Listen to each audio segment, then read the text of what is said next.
اعوذ باللہ من الشیطان الرجیم بسم اللہ الرحمن الرحیم۔ 7ویں جماعت کے پیارے بچوں السلام علیکم۔ آپ اپنا بہارستانی اردو نکالیے اور صفحہ نمبر 100 پر پہنچیے۔ آج کے ہمارے سبق کا موضوع ہے سائنس اور جنگ۔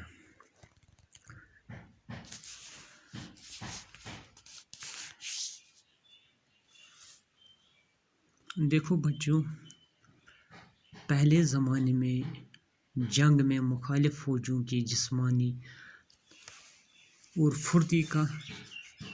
طاقت اور پھرتی کا مقابلہ ہوتا تھا۔ ان کے ہتھیار بھی پرانے طرز کے اور سیدھے سادے ہوتے تھے۔ جیت اس کی ہوتی تھی جس کی فوج تعداد اور طاقت میں بہتر ہوتی اور ہتھیاروں کو استعمال کرنے کی مشق میں زیادہ ماہر ہوتی۔ کہتے ہیں کہ جو پرانے زمانے کا جنگ تھا تو اس زمانے میں کیا ہوتا تھا، جس فوجوں کی جسمانی طاقت اور پھرتی کا مقابلہ ہوتا تھا۔ ان کے ہتھیار بھی پرانے طرز کے اور سیدھے سادے تھے۔ جو ہتھیار تھے وہ پرانے طرز کے ہوتے تھے اور سیدھے سادے ہتھیار ہوتے تھے۔ جس ملک کی فوج تعداد اور طاقت میں بہتر ہوتی، ہتھیار چلانا اچھی طرح جانتی، اسی ملک کی جیت ہوتی تھی، وہی ملک طاقتور مانا جاتا تھا۔ لیکن آج کی جنگ جسمانی طاقت اور بہادری سے نہیں جیتی جاتی۔ کہتے ہیں کہ جو آج کی جنگ ہے وہ اس طرح سے نہیں جیتی جاتی، بہادری اور جسمانی طاقت سے نہیں جیتی جاتی، بلکہ کس طرح سے، بلکہ سائنس کے ایجاد کی ہوئی ہتھیاروں پر منحصر ہوتی ہے۔ جو سائنس نے ہتھیار ایجاد کیے ہیں انہیں پر آج کی جنگ منحصر ہوتی ہے۔ یہ کہا جائے تو غلط نہ ہوگا کہ موجودہ دور کی جنگ فوجوں کی جنگ نہیں، سائنس کی جنگ ہے۔ کہتے ہیں کہ یہ کہنا غلط نہ ہوگا کہ موجودہ دور کی جنگ جو ہے وہ فوجوں کی جنگ نہیں بلکہ سائنس کی جنگ ہے۔ جس ملک کے پاس زیادہ مہلک ہتھیار ہیں وہ دوسرے کو شکست دے سکتا ہے۔ کہتے ہیں کہ جس ملک کے پاس زیادہ مہلک نقصان دہ ہتھیار ہوں گے، طاقتور ہتھیار ہوں گے، وہی دوسرے ملک کو شکست دے سکتا ہے۔ پہلے جنگ کا دائرہ بہت محدود ہوتا تھا۔ کہتے ہیں کہ پہلے جب جنگ ہوتی تھی تو اس کا دائرہ بہت محدود ہوتا تھا، کیونکہ فوجی ایک دوسرے کے خلاف لڑتے تھے۔ اب دنیا کے مختلف ممالک کے فاصلے مٹ چکے ہیں۔ کہتے ہیں کہ سائنسی ایجاد نے دنیا کے مختلف ممالک کے جو فاصلے تھے وہ ختم کیے ہیں۔ ایک ملک کی لڑائی کا اثر دنیا کے دوسرے ممالک پر بھی پڑتا ہے۔ کہتے ہیں کہ اگر دو ممالک میں بھی لڑائی ہوگی تو اس کا اثر دنیا کے دوسرے ممالک پر بھی پڑتا ہے۔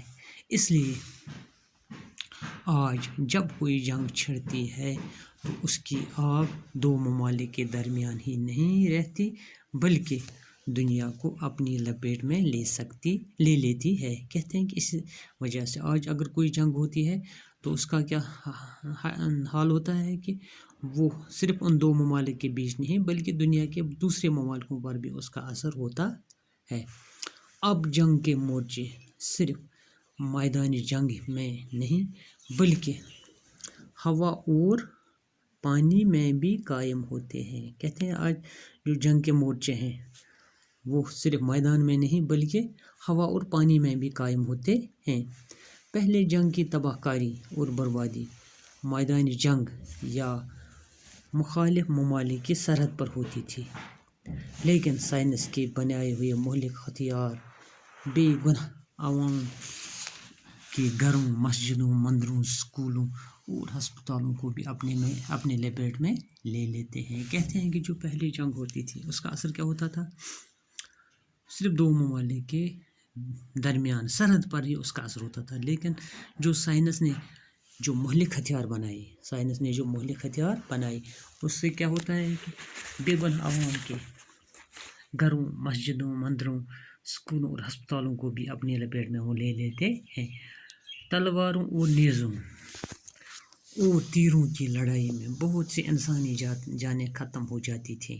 کہتے ہیں کہ جب پہلے تلواروں اور نیزوں سے لڑائی ہوتی تو بہت سے انسانی جانیں ختم ہوتی تھی، لیکن بموں کی تباہی ان سے ہزاروں نہیں بلکہ لاکھوں گنا زیادہ ہے۔ کہتے ہیں کہ لیکن بموں سے کیا ہوتا ہے، ان بموں کی لڑائی سے اس سے نیزوں کی لڑائی سے 1000 گنا نہیں بلکہ لاکھوں گنا زیادہ ہوتا ہے، لاکھوں گنا زیادہ نقصان ہوتا ہے، لاکھوں گنا زیادہ انسانی جانیں تلف ہوتی ہے۔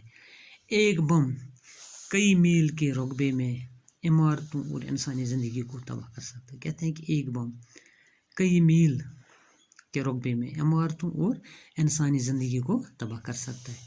دوسری جنگ عظیم میں دنیا کے کئی ممالک شدید بمباری کی وجہ سے تباہ اور برباد ہوئے۔ کہتے ہیں کہ جو دوسری جنگ عظیم تھی اس کی وجہ سے دنیا کے کئی ممالک بمباری سے تباہ اور برباد ہوئے۔ اسی طرح افغانستان اور عراق پر امریکی بمباری سے لاکھوں انسان بے گناہ مارے گئے۔ کہتے ہیں اسی طرح افغانستان اور عراق میں امریکی بمباری سے لاکھوں انسان بے گناہ مارے گئے۔ اگر سائنس نے خطرناک بم اور جنگی جہاز اور جنگ کے دوسرے اسلحہ نہ بنائے ہوتے تو اتنے بڑے پیمانے پر تباہی نہ پھیلتی۔ کہتے ہیں کہ اگر سائنس نے اتنے مہلک ہتھیار، اتنے بڑے بم، جنگی جہاز اور دوسرے اسلحہ نہ بنائے ہوتے تو اتنی تباہی بڑے پیمانے پر اتنی تباہی دنیا میں نہیں پھیلتی۔ باقی وسلام۔